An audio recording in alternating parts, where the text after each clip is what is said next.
Lena Carter was 15, a sophomore at Lincoln High School in a small Ohio town. She was the kind of student who blended into background, her hoodie pulled up, her eyes fixed on the floor as she moved through the halls. She didn't speak much, not because she was shy, but because she learned early on that words drew attention, and attention at Lincoln High often meant trouble. Her grades were solid, mostly A's and B's, but she never raised her hand in class, never lingered in the cafeteria. She was invisible, and she preferred it that way. Lincoln High was like any other public school in a working-class town. Cliques ruled, and the pecking order was brutal. At the top were kids like Tyler Grayson, a junior who'd been held back a year, and wore his resentment like a badge. Tyler was tall, broad-shouldered, and loud, the kind of guy who could make a room laugh with a cruel jab or silence it with a glare. He wasn't the smartest, but he was popular, his confidence fueled by a group of friends who followed his lead. They targeted anyone who didn't fit in, and Lena, with her quiet ways and second-hand clothes, was an easy mark. It started in September, a few weeks into the school year. Tyler had noticed Lena in the cafeteria, sitting alone with a book. He'd toss a milk carton at her table, splattering her tray, and laughed when she didn't react. That was the first test. When she didn't cry or run, he doubled down. By October, the taunts were daily. Snide comments about her clothes, her hair, the way she never fought back. His friends joined in, calling her ghost girl or mute, their voices echoing through the halls. Lena took it in silence, her face blank, but her hands would clench in her pockets, her knuckles white. What no one knew about Lena was that she wasn't just quiet. She'd grown up in a rough neighborhood, the kind where you learn to watch your back. Her older brother, Jamal, had been a wrestler in high school before he joined the Marines. He'd taught Lena self-defense when she was 10, showing her how to twist an arm, how to use an attacker's weight against them.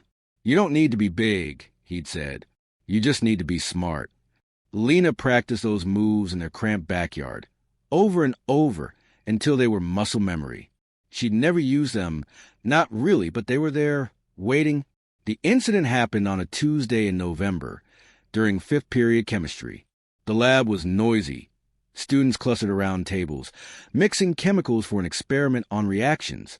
Lena was paired with a girl who barely acknowledged her, so she worked alone, measuring liquids with steady hands.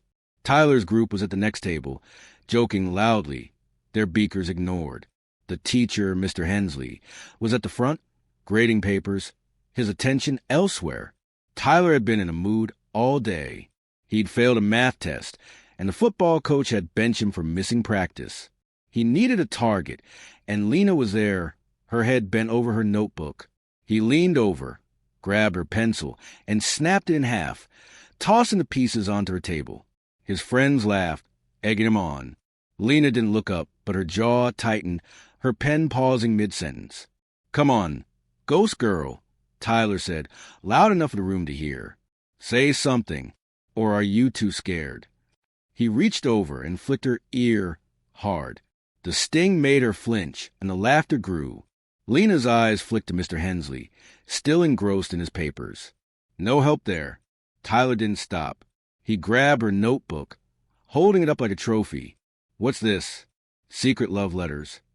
His friends howled, and he tossed a notebook to one of them. Lena stood, her voice low but firm. "Give it back." The room went quiet, heads turning. Tyler grinned, sensing a challenge. He stepped closer, towering over her. "Make me," he said, and slapped her across the cheek. It wasn't hard, more a taunt than a blow, but it burned, and the room erupted in gasps and nervous giggles. Lena's face didn't change, but her eyes locked onto Tyler's, cold and unyielding. He raised his hand again, expecting her to cower. Instead, Lena moved. She grabbed his wrist, twisted it back, and yanked his arm down, using his own momentum to pull him off balance. Before he could react, she snapped his elbow upward, not enough to break it, but enough to send a jolt of pain through his arm. Tyler yelped, dropping to his knees, his face contorted. The notebook fell to the floor. The room froze. Lena let go, stepping back, her breath steady. Tyler clutched his arm, cursing under his breath. His friends stared, too stunned to move. At that exact moment, Mr. Hensley looked up, his chair scraping as he stood. "What's going on here?" he demanded, striding toward them. Tyler, still on the floor, pointed at Lena. "She attacked me," he shouted, his voice shaky. His friends nodded, murmuring agreement, but the other students hesitated, their eyes darting between Lena and Tyler. Lena said nothing, her hands back in her pockets, her face blank again. Mr. Hensley sent both of them to the principal's office. The walk through the halls was tense. Tyler cradling his arm, Lena trailing behind, her steps measured. In the office, Tyler told his story first, painting Lena as the aggressor, a quiet girl who'd snapped for no reason. His friends backed him up, their versions practiced, seamless. Lena sat silently, her eyes on the floor, waiting her turn.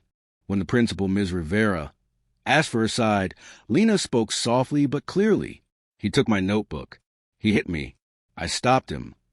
She didn't mention the months of taunts, the milk carton, the daily jabs. She didn't need to.